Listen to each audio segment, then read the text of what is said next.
Hi guys, video start ಮಾಡೋಕ್ಕಿಂತ ಮುಂಚೆ ನೀರು ಕುಡಿಯೋದು ಭಾಳ ಇಂಪಾರ್ಟೆಂಟು.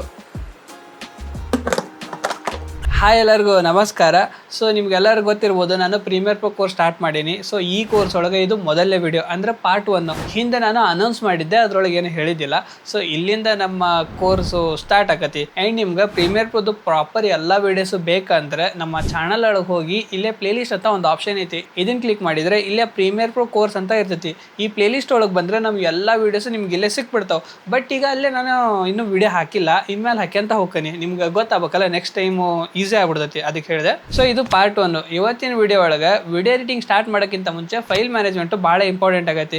ಈಗ ಫೈಲ್ ಮ್ಯಾನೇಜ್ಮೆಂಟ್ ಅಂದ್ಕೊಟ್ಲೇನ ಬರೀ ಪ್ರೀಮಿಯರ್ ಪ್ರೋಗೆ ಅಷ್ಟೇ ಅಲ್ಲ, ನೀವು PC ಒಳಗೆ ಯಾವ್ದಾರು ಸಾಫ್ಟ್ವೇರ್ ಯೂಸ್ ಮಾಡಿರಿ, Filmora, Premiere Pro, DaVinci Resolve, Final Cut, ಯಾವುದೇ ಎಡಿಟಿಂಗ್ ಸ್ಟಾರ್ಟ್ ಮಾಡೋಕ್ಕಿಂತ ಮುಂಚೆ ಒಂದು ಫೈಲ್ ಮ್ಯಾನೇಜ್ಮೆಂಟ್ ರೆಡಿ ಮಾಡ್ಕೊಂಡಿಟ್ಕೊಳ್ಳೋದು ಭಾಳ ಇಂಪಾರ್ಟೆಂಟ್. ಈಗ ಫೈಲ್ ಮ್ಯಾನೇಜ್ಮೆಂಟ್ ಅಂದ್ರೆ ಹೆಂಗೆ ಹೇಳ್ರಿ, ಈಗ ನೀವು ಚಿಕನ್ ಮಾಡಬೇಕು ಅಥವಾ ಟೊಮಾಟಿ ಸಾರು ಮಾಡಬೇಕು, ಆ ಅಡುಗೆ ಮಾಡ್ಬೇಕಾರೆ ಆ ಅಡುಗೆಗೆ ಏನೇನು ಸಾಮಗ್ರಿಗಳು ಬೇಕಲ್ಲ ಅದೆಲ್ಲನೂ ನೀವು ರೆಡಿ ಮಾಡಿ ಇಟ್ಕೊಂತೀರಿ. ಸೊ ಆಮೇಲೆ ಅಡುಗೆ ಬೇಕಾಗಿರೋದನ್ನ ತಗೊಂಡ್ ಹಾಕ್ತೀರಿ. ಅದೇ ಥರನ ಇದ್ರೊಳಗೂ ಫೈಲ್ ಮ್ಯಾನೇಜ್ಮೆಂಟ್ ನಡೀತೈತಿ. ಸೊ ನನಗೆ ಯಾವ ವಿಡಿಯೋ ಬೇಕೋ ಅದನ್ನ ಇಲ್ಲಿ ತೊಗೊಂಬಂದು ಹಾಕೋದು, ಆಮೇಲೆ ಆಸೆಟ್ ಏನು ಬೇಕೋ ಅದನ್ನ ತೊಗೊಂಬಂದು ಹಾಕೋದು, ಬ್ಯಾಕ್ಗ್ರೌಂಡ್ ಮ್ಯೂಸಿಕ್ ಏನು ಬೇಕೋ ಅದನ್ನ ತೊಗೊಂಬಂದು ಹಾಕೋದು. ಸೊ ಎಡಿಟಿಂಗ್ ಒಳಗೆ ಕನ್ಫ್ಯೂಸ್ ಎಲ್ಲ ಆಗಬಾರ್ದು. ಸೊ ಎಲ್ಲ ನಾವು ಆರ್ಗನೈಸ್ ಆಗಿಟ್ಟಾಗ ವರ್ಕಿಂಗ್ ಟೈಮ್ ಒಳಗೆ ನಮ್ಗೆ ಎಲ್ಲ ಬೇಕಾಗಿರೋ ಥರ ಸಿಕ್ಬಿಡ್ತಾವೆ. ಸೊ ಅದನ್ನು ಯಾವ ಥರ ಫಾಲೋ ಮಾಡ್ಬೇಕು ಅಂತ ಹೇಳ್ತೀನಿ. ಈಗ ನಾನು ಫೈಲ್ ಮ್ಯಾನೇಜರ್ ಒಳಗೆ ಇಲ್ಲೇ ಒಂದು ಪ್ರಾಜೆಕ್ಟ್ ಕ್ರಿಯೇಟ್ ಮಾಡೀನಿ. ಈ ಪ್ರಾಜೆಕ್ಟ್ಗೆ ಒಂದು ಹೆಸರು ಕೊಟ್ಟನಿ. ಸೊ ನೀವು ಯಾವ್ದಾರು ಎಡಿಟಿಂಗ್ ಸ್ಟಾರ್ಟ್ ಮಾಡಕತ್ತಾಗ ಆ ಪ್ರಾಜೆಕ್ಟ್ಗೆ ಒಂದು ಹೆಸರು ಇರ್ತೈತಿ. ಆ ಹೆಸರು ಮೇಲೆ ಒಂದು ಫೋಲ್ಡರ್ ಕ್ರಿಯೇಟ್ ಮಾಡ್ರಿ. ಆ ಫೋಲ್ಡರ್ ಒಳಗೆ ಬಂದ್ರೆ ಇಲ್ಲಿ ಮತ್ತೆ ಸಬ್ ಫೋಲ್ಡರ್ಸ್ ಇರ್ತಾವೆ. ಎಲ್ಲಾ ಫೋಲ್ಡರ್ಗೂ ಒಂದೊಂದು ಹೆಸರು ಕೊಟ್ಟನಿ. ಇಲ್ಲೇ ನಾನು ಏನು ಹೆಸರು ಕೊಟ್ಟನಿ ಎಕ್ಸಾಕ್ಟ್ ಅದೇ ಥರನ ಕೊಡ್ಬೇಕು ಅಂತ ಏನಿಲ್ಲ.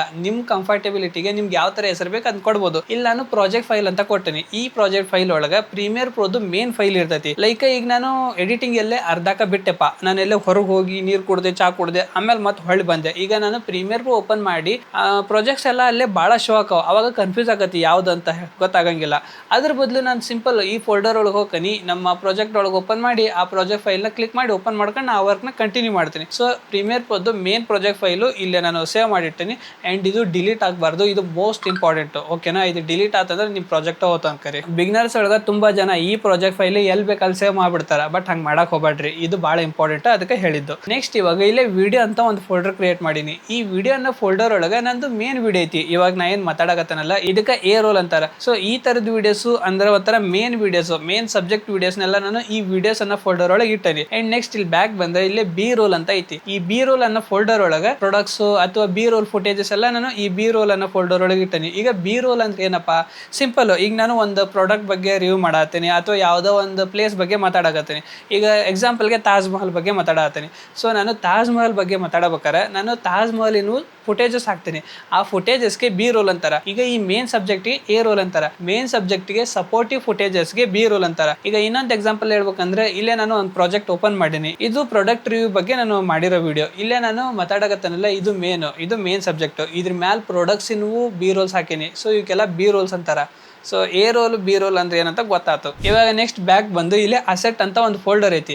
ಈ ಅಸೆಟ್ ಅನ್ನೋ ಫೋಲ್ಡರ್ ಒಳಗೆ ಆ ವಿಡಿಯೋಗ ನಾನು ಯೂಸ್ ಮಾಡಿರೋ PNGs ಆಗಿರ್ಬೋದು, SVG ಫೈಲು ಅಥವಾ JPG ಅಥವಾ ಸ್ಟಾಕ್ ಫುಟೇಜಸ್ಸು ಮತ್ತೇನಿದಾವೆ, ಈ ಥರ ಹಲವಾರು ಅಸೆಟ್ಸ್ನ ಏನಾರು ಡೌನ್ಲೋಡ್ ಮಾಡಿದ್ರೆ ಅದೆಲ್ಲಾನು ನಾನು ಈ ಅಸೆಟ್ ಅನ್ನೋ ಫೋಲ್ಡರ್ ಒಳಗೆ ಸೇವ್ ಮಾಡಿಟ್ಟಿರ್ತೇನೆ.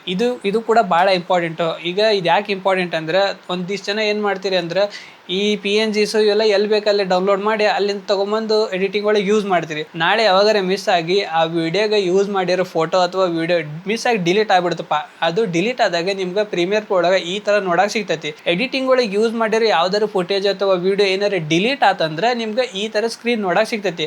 ಸೊ ಹಾಗಾಗಿ ನೀವು ಅದಕ್ಕೆ ಯೂಸ್ ಮಾಡಿರೋ ಅಸೆಟ್ಸ್ ಎಲ್ಲ ಎಲ್ಲಿ ಬೇಕಲ್ಲಿ ಸೇವ್ ಮಾಡಕ್ಕೆ ಹೋಗ್ಬೇಡ್ರಿ. ಈ ಥರ ಪ್ರಾಪರ್ ಫೋಲ್ಡರ್ ಇರ್ತೈತಲ್ಲ ಅದ್ರೊಳಗೆ ನೀವು ಸೇವ್ ಮಾಡಿಟ್ಟು ಬಿಟ್ರೆ ನಿಮ್ಗೆ ಗೊತ್ತಿರ್ತೈತಿ ಆ ಪ್ರಾಜೆಕ್ಟ್ಗೆ ನಾನು ಏನೇನು ಅಸೆಟ್ಸ್ ಯೂಸ್ ಮಾಡಿನೇವಲ್ಲ ಅದ್ರಾಗ ಅದಾವು ಮಿಸ್ ಆಗೋದು ಚಾನ್ಸೇ ಇಲ್ಲ ಆ್ಯಂಡ್ ಡಿಲೀಟ್ ಆಗೋದು ಚಾನ್ಸು ಇಲ್ಲ ಅಂತ ಹೇಳಿ ನಿಮ್ಗೆ ಗೊತ್ತಿರ್ತೈತಿ.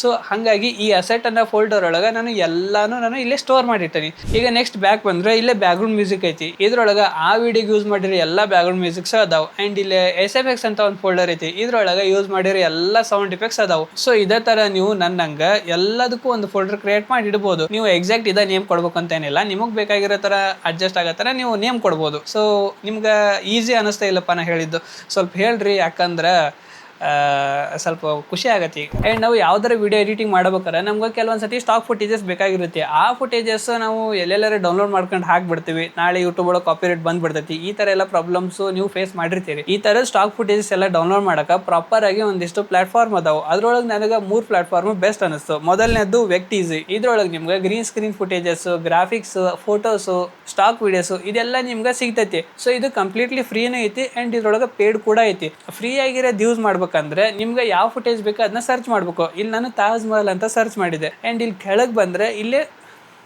ಈ ಆಪ್ಷನ್ ಕ್ಲಿಕ್ ಮಾಡಿದರೆ ಇಲ್ಲೇ ಫ್ರೀ ಅಂತ ಒಂದು ಐತಿ. ಇದನ್ನ ಕ್ಲಿಕ್ ಮಾಡಿದರೆ ಫ್ರೀ ಆಗಿರೋ ಎಲ್ಲ ಫುಟೇಜಸ್ ಇಲ್ಲಿ ಶೋ ಹಾಕವು. ಜಸ್ಟ್ ಅದನ್ನ ಕ್ಲಿಕ್ ಮಾಡಿ ಡೌನ್ಲೋಡ್ ಮಾಡಿ ನಿಮ್ಮ ವಿಡಿಯೋಸ್ಗೆ ಯೂಸ್ ಮಾಡ್ಬೋದು. ಸೊ ಇಲ್ಲೇ ಯಾವುದೇ ಥರದ ಕಾಪಿರೈಟ್ ಇಶ್ಯೂ ಬರೋಂಗಿಲ್ಲ. ಇದೇ ಥರ ಪಿಕ್ಸಲ್ಸ್ ಅಂತಾನೂ ಒಂದು ಐತಿ. ಇದ್ರೊಳಗೂ ಕೂಡ ನಿಮ್ಗೆ ಫ್ರೀ ಆಗಿ ಸ್ಟಾಕ್ ಫುಟೇಜಸ್ಸು, ಸ್ಟಾಕ್ ಫೋಟೋಸು ಇವೆಲ್ಲ ನಿಮ್ಗೆ ಇಲ್ಲಿ ಫ್ರೀ ಆಗಿ ಸಿಗ್ತಾವೆ. ಇದು ಕೂಡ ನೀವು ಯೂಟ್ಯೂಬ್ ಒಳಗೆ ಯೂಸ್ ಮಾಡ್ಬೋದು. ಆ್ಯಂಡ್ ನೆಕ್ಸ್ಟ್ ಇನ್ನೊಂದು ಪಿಕ್ಸಾಬೆ. ಇದ್ರಾಗೂ ಕೂಡ ನಿಮ್ಗೆ ಬರೀ ಸ್ಟಾಕ್ ಫುಟೇಜಸ್ಸು, ಸ್ಟಾಕ್ ವಿಡಿಯೋಸ್ ಅಷ್ಟೇ ಅಲ್ಲ, ಇಲ್ಲಿ ನಿಮ್ಗೆ sound effects and background music ಸಿಗ್ತಾವೆ. ಸೊ ಈ ಬ್ಯಾಕ್ಗ್ರೌಂಡ್ ಮ್ಯೂಸಿಕ್ ಆ್ಯಂಡ್ ಸೌಂಡ್ ಇಫೆಕ್ಟ್ಸ್ನ ಯೂಸ್ ಮಾಡೋದ್ರಿಂದ ನಿಮ್ಮ ಅಕೌಂಟಿಗೆ ಯಾವ ಥರದ ಪ್ರಾಬ್ಲಮ್ ಆಗಂಗಿಲ್ಲ.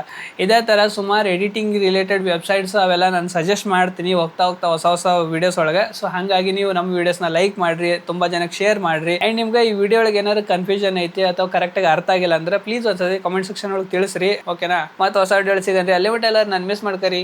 ಟಾಟಾ, ಬಾಯ್.